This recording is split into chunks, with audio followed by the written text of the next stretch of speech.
So, Johann, welcome here at the Ducati dealership in Zaltbommel. Beautiful bikes here. I wanted to start with you about one of these bikes because I remember last year at Brno you had the beautiful long lap penalty, and afterwards you said that's because I ride a lot of laps with the Multistrada around France. Can you tell us about that? Yeah, it was more like a joke, but it's true that as a road bike, I love the Multistrada. And when you go in a roundabout in the Multistrada, you have to take care of the grip and and many things. And it's that moment in Czech Republic when I got the long lap. Everybody was pretty impressed. Me during the race, I did it. I did it just I have to do. But when I watched it again, it's true that I was pretty impressed. And yeah, I got this joke. But it's true that maybe it's thanks to this because you have to be careful all the time. And outside of training and racing, do you do a lot of riding just for fun? Not really for fun. When I use the bike, it's really to move from point A to point B, to go to the physiotherapist, to go to the city, to do things. And I hate the traffic jam, so that's why motorbike is the best for me. We completely agree. Now another bike we see here is the Panigale V4. We saw you using it a lot for training. Can you tell us how this bike prepares you for riding the MotoGP bike on the weekend? The advantage of the V4S, there is also the V4R, but I'm using the V4S because like the engine is a little bit stronger and close with a very strong torque to get it close to the MotoGP, and it's very good balance bike. I think it's the fastest bike on the road bike compared to the other brands, and for me it's a good training for the speed because you go over, like in Barcelona I did 320, so that's quite fast. And you get your mind used to the speed, you get your mind and your body used to the torque of the bike. Then there is a limit on the brake and on the handling that for sure is not a MotoGP bike, but with good slick tire you can really work well many things and get the feeling at very high speed. So for me that's all the elements that I like to use. Sounds like the perfect training. Now quickly, just your career growing up. When was the age when you started riding, and when did you ride your first race? I started riding around 9 or 10 years old on the PW50, and then maybe almost the same year or 1 year after I could have the first race always in PW50 with young guy from the same area, and it's most of the time start in that way and then try to go up in the category. Then maybe 1 year after or 2 years after I got my first bike with a gearbox that you learn to change the gear. And it's growing up till the 2009 season.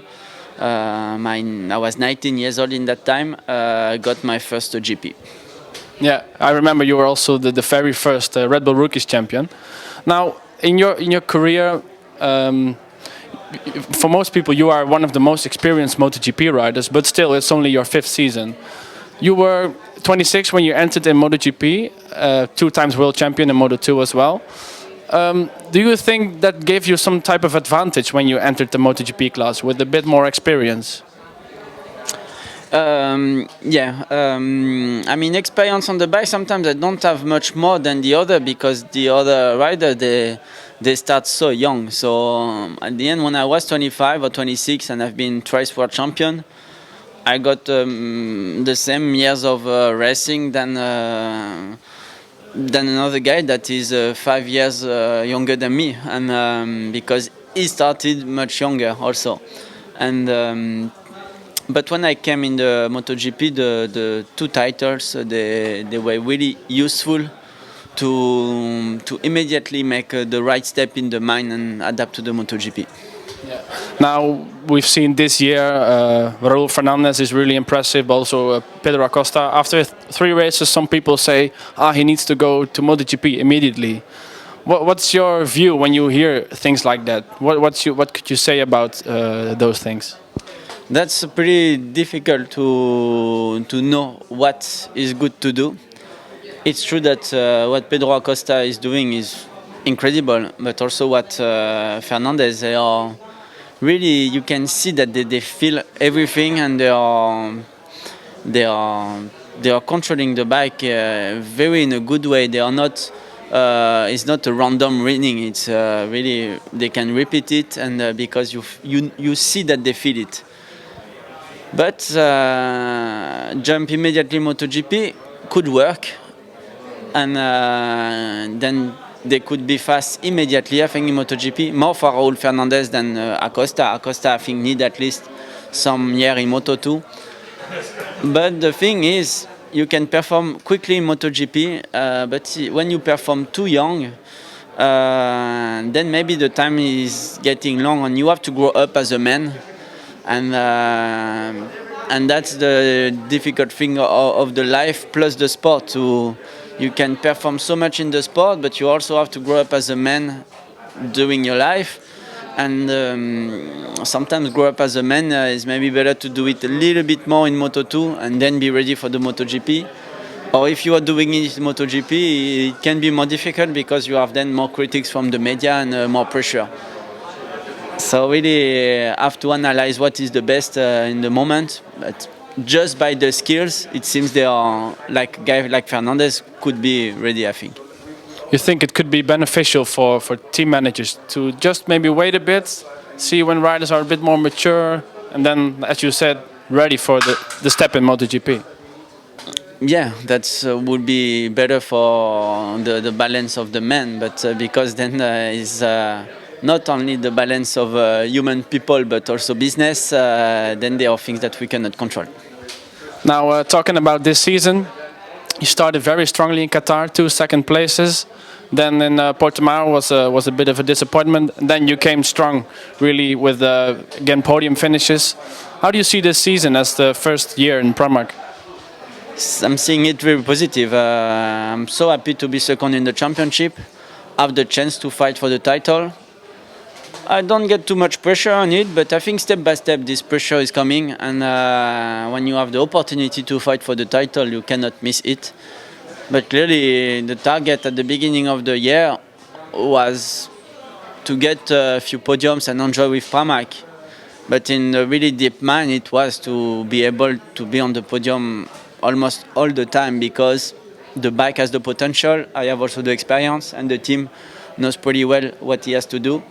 So all these things, if you are feet on the ground and accept what is the situation, you can be on the podium. But it's easier to say than do it.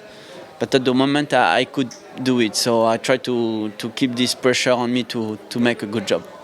You think that being this constant is eventually going to pay off and maybe give you your first victory as well? Yeah, that's anyway better to be constant, because you get always satisfaction with the constancy, and you have to be clever. So victory did not come yet, but I think I'm getting more and more ready to get victories and then enjoy even more the MotoGP category. Now, finally, this weekend, it's the Dutch TT in Assen. You had a victory here in Moto2 in 2015, and as well your first MotoGP pole position in 2017. What's your opinion about this track? Is it one of your favorites? What can you tell about the TT circuit in Assen? It's a pretty nice track. The good thing is this year that there's always a missing feeling of the track, because it's 2 years we are not coming. So when you come every year, you get used, but when you miss 1 year, you are happier to come back. I would not say it's one of my favorite tracks, because it's a track that sometimes was difficult to race, sometimes demanding physically. But now that I have more experience and I control much more the bike, I look forward to race on it, and I hope to be very fast, because I think now the Ducati can be fast everywhere, and if I can also enjoy it, I will be the first one happy. So new asphalt, GP21. You think podium is possible? Maybe catch that first victory? I need to keep the light on for this target, and a lot of things are possible. So I don't say no. I say yes, it's possible. But clearly we have to. I have to push a lot to make it true. Thank you very much, Johan. We wish you all the best for this weekend.